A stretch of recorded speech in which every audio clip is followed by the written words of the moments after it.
18 years had passed, and the group chat, which was dead for over a decade, came to life because we, 5 best friends, were having a reunion after 18 years. So here we were, 5 old friends, sitting on a rooftop bar, the kind of place where a cocktail costs $25, and they act like they are doing you a favor by putting a single ice cube in it. I looked around and I just had one thought. Man, why does it feel like everyone has more money than me? Then the conversation started and reality hit. Our first friend Raj, a social media millionaire, walks in. Dripped out in designer clothes, Rolex flashing in the city lights. Bro, I just got back from the Cayman Island, man. The yacht party was wild. I felt my stomach sink.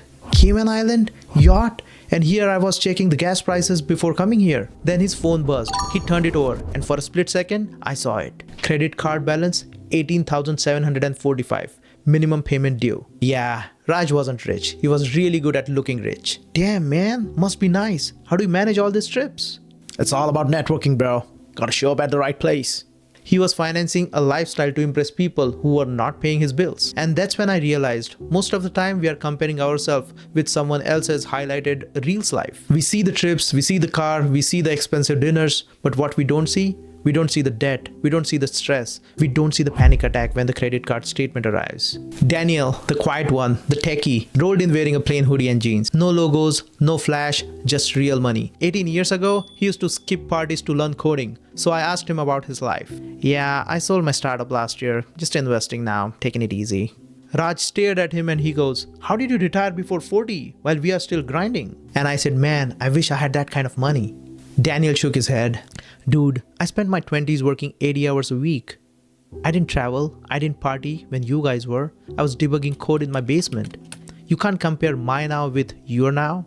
We played different games. That hit hard. You can't compare someone at the start of their journey to someone who has already won a few battles. Upward comparison is always dangerous when you ignore years of work that led to success. The third one, Ali, as always, was late to the party. He strolled in looking like money itself.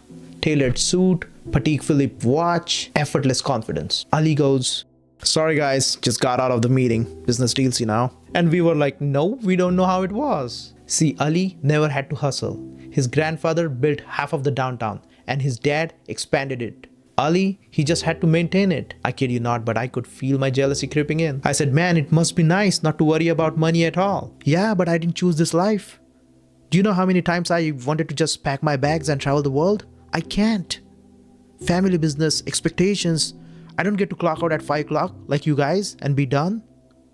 I have to make sure generations after me don't screw this up.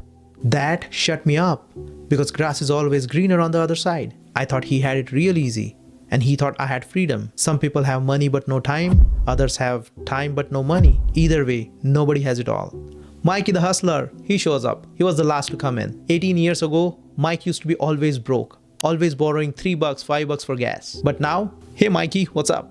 Man, real estate was a game changer for me. Bought a few properties, Airbnb'd them, flipped a few, and now cash flow is solid. I was impressed.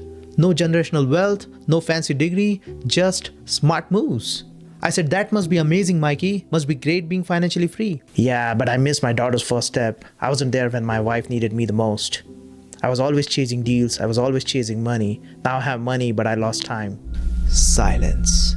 See, we envy people's success, but we rarely ask them what it costed them. Some people have money, but no time with family. Some people live in tiny house so they can afford the luxury travel. Others live in a mansion, but can't afford a vacation. Everyone makes sacrifices. We only see what they gained, but not what they lost. And then there was me. I did everything by the books. Got a degree, got a job, invested in 401k, and invested in the market. At the end of the night, the bill came. Raj pulled out his Amex, pretending like he wasn't drowning in debt. Daniel could have covered it, but he let Raj have his moment.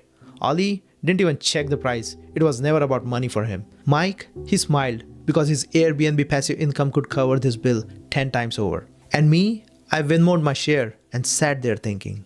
I used to believe everyone has more money than me. But now I knew the truth. Some people fake it, some people sacrifice their freedom for it, some people inherit it, and some people grind for it. And the only mistake, comparing my reality with their filtered version of success. Because at the end of the day, everyone is playing a different game. So the next time, if you feel like everyone has more money than you, ask yourself, Am I comparing my reality to their highlighted reel? Am I ignoring the sacrifices they made? Am I at a different stage in life? Because trust me, someone somewhere looking at your life must be thinking, man, must be nice. I need your little help here. Please rate this video from 1 to 10, 10 being the best, 1 being the worst. And if the rating is less than 7, could you please mention what I could have done better in this video? Please don't forget to like and subscribe. Your fired friend Sushant, signing off.